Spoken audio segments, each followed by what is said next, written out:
नमस्कार जय जगन्नाथ। आज आम एठारे शुणा गोटे नुआ गल्पटर ना होछि नवदिगंत, जहाँ को लिखिछंती गाल्पिका श्रीमती नंदिनी शतपथी। बोऊ बोऊ बोउलो डाक शुणी मणिकांचन हांडीशाल भितर लुगा कानी रे हाथ पछि पछि बाहरी आसिले। दुआर मुहरे ठिया होई पचारिले, कौन किरे श्रीकांत, काईकि डाकुचु? श्रीकांत आउ मणिकांचनक मझिरे अगणा। दुई प्रहर खरा सेठी बिछाड़ी होई पड़ी।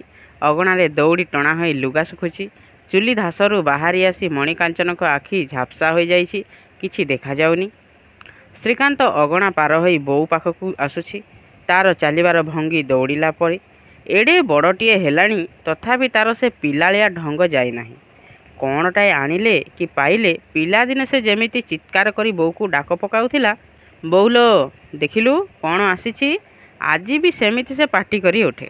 27 वर्षर युवक श्रीकांत आउ 7 वर्षर बालक श्रीकांत भितर कौनसी परिवर्तन जेपरी देखिपारती नहीं जननी मणिकांचन। बोऊ देख एटा कौन? लफाफा भितर कागज खंडे बोऊ हाथ को बढ़ाई देला श्रीकांत। मुहूर्तक पाई एक अजणा आशंकार कंपी उठिला मणिकांचनकर देह। से हाथ बढ़ाई देले, किंतु चिठीटा पढ़िले नहीं। पुअर मुह को से एक दृष्टि चाही रहिछंती। पलक पड़ूना आखिरे। हलई देला बोऊ को श्रीकांत। कौन एमिति बोकांक परि चाहुछु? बसंतर चिठी आसीछि, से फिरोजपुर रे अछि। मणिकांचन जेपरि किछि बुझी पारु नाहांती। फिरोजपुर रु बसंतर खबर आसीछि। से खबर आउ कौन होई पारे? किंतु ए कौन कहूछि श्रीकांत? बसंत अछि? एक अविश्वास मिशा स्वर रे जेपरि निजको निजे पचारुछंती मणि। श्रीकांत बोऊर कथारे विरक्त होई पड़िछि। चिठीटा एक प्रकार तांको हाथ में जबरदस्ती गुंजी दे कहूची, तू एमिति कौन कहूचु बोऊ? बसंत निजे चिठी लिखिछि तो पाखकू, ने पढ़ी देखे। लुगा कानी रे जालु जालुगा आखि दीटा पोछि दिले मणिकांचन। जीवन सारा तो से एमिति खाली आखि पोछुछंती थरकू थर, किंतु दुआर बंध को धरी दंभ होई ठिया होइछंती। लुहर बन्यारे भासी जाई नाहांती केबे। मो पाखरे चषमा नाही, तू पढ़ी दे चिठीटा। मणिकांचनक स्वर बदली जाइछि। अच्छा शुण। श्रीकांत चिठी पढ़ा आरंभ कला। बोउलो युद्ध क्षेत्र तो पाखक चिठी लिखुची। पिला दिन जाक तू मते बापा कथा शुणाइचु। बापा आदर्श रे जीवन को आमे गढ़ू। एया खाली बापांकर इच्छा नथिला, तोर भी इच्छा थिला, मो मन रे धारणा होइथिला। तू तो जीवनर आरंभरू युद्ध करूछु, अभाव अनटन सांगरे, दुख सांगरे। पुणी आमको मनीष करी ठिया करिबा पाई भी तो कम संग्राम करूनाहु। सेथिपाई आजिर ए युद्ध को मते पठेई देबी, तू जे डरी जाई नथिबु से कथा मु एठी रही मध्य अनुभव करूछि। सम्मुखरे रणक्षेत्र एई। गुली गुलार शब्द रे कान फाटी जाउछि। चिठी लिखिबार बेल ये नुहे। आउ केते मिनिट परे मोर अधिनायकत्वर गोटिए सैन्य दल आड़कू आगकू आगकू माड़ी चलिबे। तापरे आउ चिठी लिखिबाकू समय नथिबो कि अवस्था नथिबो। सेथिपाई कहि देई जाउछि, तोर पुओ आउ तार साथी माने असीम वीरत्व सहकारे शत्रु सैन्य संगरे लड़ुचंती। तांकर वीरत्व त्याग आउ देशप्रेम सांगरे विदेशर अति आधुनिक अस्त्रशस्त्र तुच्छ हो जाइछि। गोटिए गोटिए भारतीय सैन्य सहित 20टी शत्रु सैन्य मध्य समकक्ष होई पारु नाहांती। बापा जो स्वाधीनता आनिबाकू प्राण देले, सेई स्वाधीनता को रक्षा करिबाकू जाई मु जदि प्राण दिए, तू कांदिबू नाही। मु केड़े गर्व अनुभव करूछि तू जानु। मांकर जो आशीर्वाद फूल तू पठेइथिलु, ताहा मो पाखरे अछि। दुर्गांकर सिंह आमको रक्षा करुछि। निर्भय रे आमे लढ़ी जाउछु। आमर विजय सुनिश्चित। तो सहित मो देश जननी को प्रणाम जनाउछि। जय हिंद। श्रीकांतर कंठ बाष्परुद्ध। झरी आसुथिबा आवेग अश्रु को लुचाइबा पाई से बोऊ आड़ को मुह फेराई नहीं चली जाउछि। नीरवरे धार धार होई लुह झरी आसुछि मणिकांचनक आखिरु। अतीत उपरु गोटी गोटी होई परदा उठी जाउछि। एमिति गोटिए चिठी से पाइथिले काहीं केते वर्ष तले 1942 मसीह स्वामी ठारो। इंग्रेज सरकार जेल रे बंदी से सेतेबेलकू। केते बा बयस सेतेबेले मणिकांचन को? श्रीकांत को मात्र 3 वर्ष हेब। आ बसंत धरार आलोक देखिबा पाई सेतेबेले से अपेक्षा करिछि मणिकांचनक गर्भ भितरे। चुली उपरे भात फुटुछि। मनरे फुटुछि असंख्य सान बड़ कथार स्मृति। सेठी दुआर बंध को आउजी निजर अजाणतरे केतेबेले बसी पड़िछंती मणिकांचन।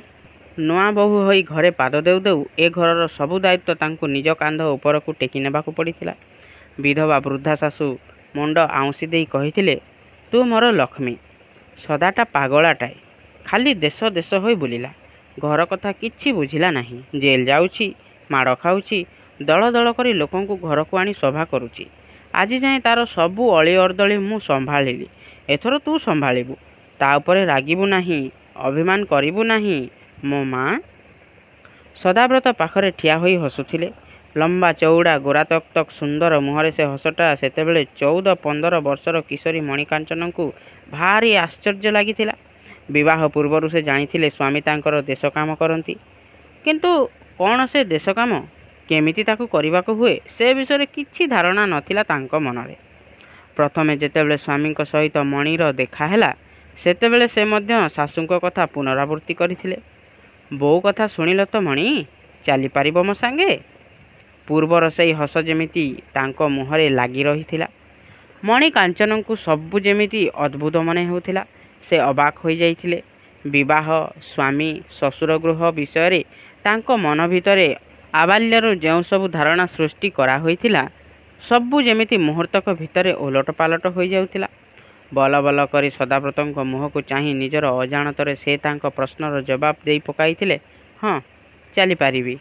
ସେହି ଦିନଠାରୁ ସେ ଚାଲିଛନ୍ତି। ମୁହୂର୍ତ୍ତକ ପାଇଁ କ୍ଷୋଭ ପ୍ରକାଶ କରିନାହାନ୍ତି, ଅଭିମାନ କରିନାହାନ୍ତି। ଦଳ ଦଳ ଲୋକଙ୍କୁ ନେଇ ସଦାବ୍ରତ ଘରକୁ ଆସିଛନ୍ତି। ରାନ୍ଧି ବାଢ଼ି ସେମାନଙ୍କୁ ଖୁଆଇଛନ୍ତି ସେ। ସମୟ ଅସମୟରେ ବିଚାର ହୋଇନି। ଘର ଖାନତଲାସ ହୋଇଛି। ଜିନିଷପତ୍ର ସବୁ ଜବତ ହୋଇଯାଇଛି। ସଦାବ୍ରତ ବନ୍ଦୀ ହୋଇଛନ୍ତି।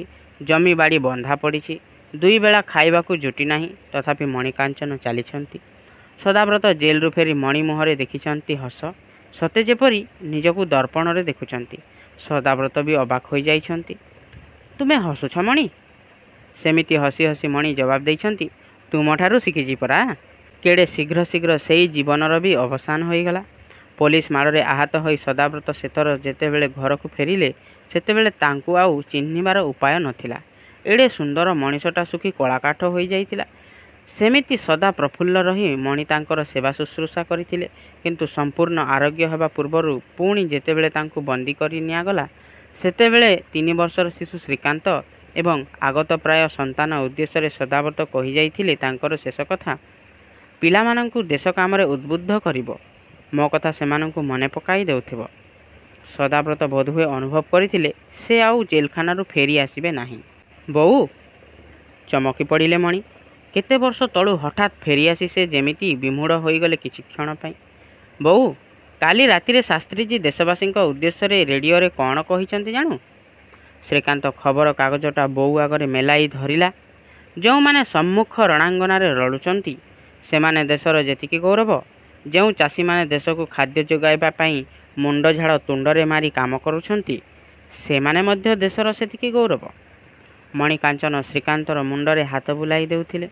ପୁଅର ମନୋଭାବ ବୁଝିବା ଲାଗି ତାଙ୍କ ପକ୍ଷରେ କଷ୍ଟକର ନଥିଲା। ବସନ୍ତ ଭଳି ସେ ବିଦେଶ ପାଇଁ ଲଢ଼ୁଛି, ବାପାଙ୍କର ଶେଷ ଇଚ୍ଛାକୁ ପୂରଣ କରିଛି, ଏଇ କଥା ସେ ବୋଉଙ୍କୁ ଜଣାଇବାକୁ ଚାହୁଁଥିଲା। କୃଷି ବିଦ୍ୟାରେ ଡିଗ୍ରୀ ନେଇ ସେ ଗାଁକୁ ଆସି କ୍ଷେତରେ କାମ କରୁଥିଲା। ନିଜର ବୁଦ୍ଧି ବିଦ୍ୟା ଦେଇ ନିଜର ଆଉ ଗାଁ ଉତ୍ପାଦନ ବଢ଼ାଇବାକୁ ଚେଷ୍ଟା କରୁଥିଲା।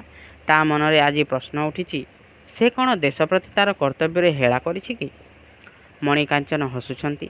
ପୁଅ ମୁଣ୍ଡରେ ହାତ ରଖି କହୁଛନ୍ତି, ତୋ ପ୍ରଶ୍ନର ଉତ୍ତର ତେବେ ଶାସ୍ତ୍ରୀଜୀଙ୍କ ବକ୍ତୃତାରୁ ତତେ ମିଳିଲା। ଏପର୍ଯ୍ୟନ୍ତ କ'ଣ ସନ୍ଦେହରେ ଥିଲୁ? ତାର ବୋଉ ତେବେ ତା ମନକୁ ଠିକ୍ ଧରି ନେଇଛି। 27 ବର୍ଷର ଯୁବକ ହଠାତ୍ ଆତ୍ମସଚେତନ ହୋଇପଡ଼ିଲା।